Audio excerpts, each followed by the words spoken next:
Uno de los aspectos claves que tienen que ver con nuestro cuerpo y el calor es cómo se desplaza el calor dentro del cuerpo. Para ello tenemos que considerar dos situaciones que son un poco distintas. Una es que el calor se mueva dentro de un elemento del cuerpo, la otra es que pase de un elemento a otro elemento, o incluso a el exterior del cuerpo, o viceversa, desde el exterior al interior, lo que es la interfase entre un medio y otro medio. Concentremos primero en lo que se llama la conducción del calor, cómo el calor se desplaza dentro de un mismo elemento. Si yo ahora lo diagramo como un cilindro, en que yo tengo aquí un largo L, tengo una cara S, tengo este lado a una temperatura T1 y este otro lado a una temperatura T2, lo que yo voy a generar en el caso que el T1 sea mayor que el T2, o sea que la temperatura acá sea mayor que la temperatura de este lado de acá, yo voy a generar una conducción de calor. Esto es la conducción de calor. Va a depender del medio, lo cual significa de que hay una constante propia del material, que en este caso es la constante de conducción, que la vamos a denominar lambda. Esta es la conductividad.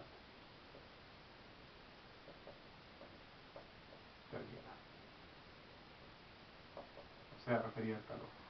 Ahora, para entender lo que estamos observando y para poder comprender cómo se ligan los distintos parámetros, hay que imaginarse que aquí hay una inmensa cadena de moléculas conectadas por pequeños resortitos. Y como ya vimos que calor o temperatura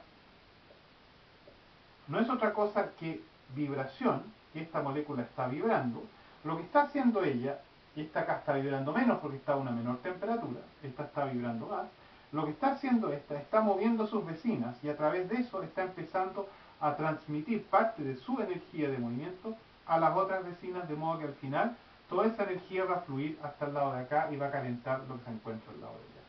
Así que esto va a depender, primero que todo, de la cantidad de estas cadenas que yo tenga. O sea, la cantidad de calor, la variación, yo ahora voy a considerar una cantidad de calor que está pasando de Q en un cierto tiempo, porque esto todo depende del tiempo que yo voy a esperar que pase el calor, va a ser proporcional primero que todo a esta conductividad. Si la conductividad es buena, yo voy a tener mucha cantidad que pasa. Así que vamos a colocar nuestra constante acá. El segundo factor, que es importante, es la sección.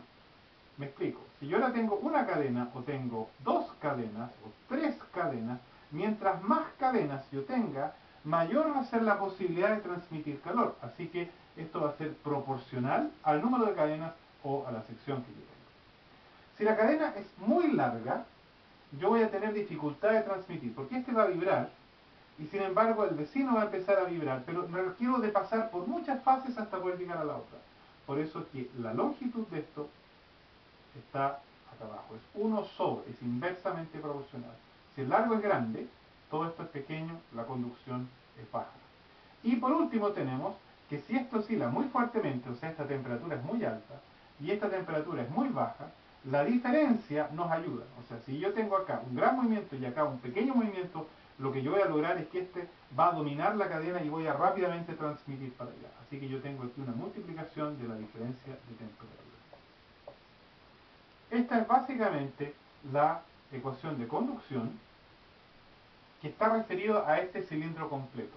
Lo puedo referir a una tajada del cilindro, en que yo puedo tomar aquí una tajadita de esto, de un ancho de X, y también lo puedo escribir como un diferencial, de modo que incluso tenemos una ecuación para poder ver cómo va variando la temperatura a lo largo, porque obviamente la temperatura no va a ser T1 aquí y rápidamente va a hacer un salto y va a llegar a T2 acá.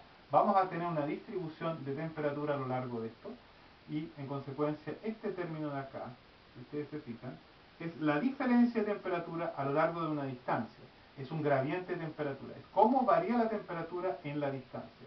Así que la forma más general de esta ecuación es escribir la cantidad de calor por tiempo es igual a una constante por la sección por la diferencia de temperaturas en el largo que estoy recorriendo.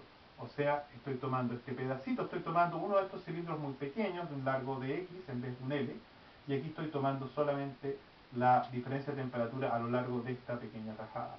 Y esto nos va a permitir, por ejemplo, calcular que la temperatura en un extremo esté 1, en el otro esté 2, y yo tengo una curva de esta forma. Y esa curva está basada en que yo tengo que resolver la ecuación con respecto a este calor. Ahora, para poder resolverlo, eso sí, tengo el problema que la cantidad de calor va a depender a su vez de las temperaturas que tengo a los dos lados. A medida que voy calentando este otro lado, lo que voy a hacer es crear acá una mayor temperatura reduciendo la diferencia, y si yo reduzco la diferencia, entonces voy a perder gradiente, y si pierdo gradiente no tengo tanto flujo. O sea, hay una interacción entre lo que pasa en estos extremos y la cantidad de calor que está viajando. Por eso ahora tenemos que mirar lo que pasa entre este sistema y su vecino. Veamos ahora el tema de las interfaces.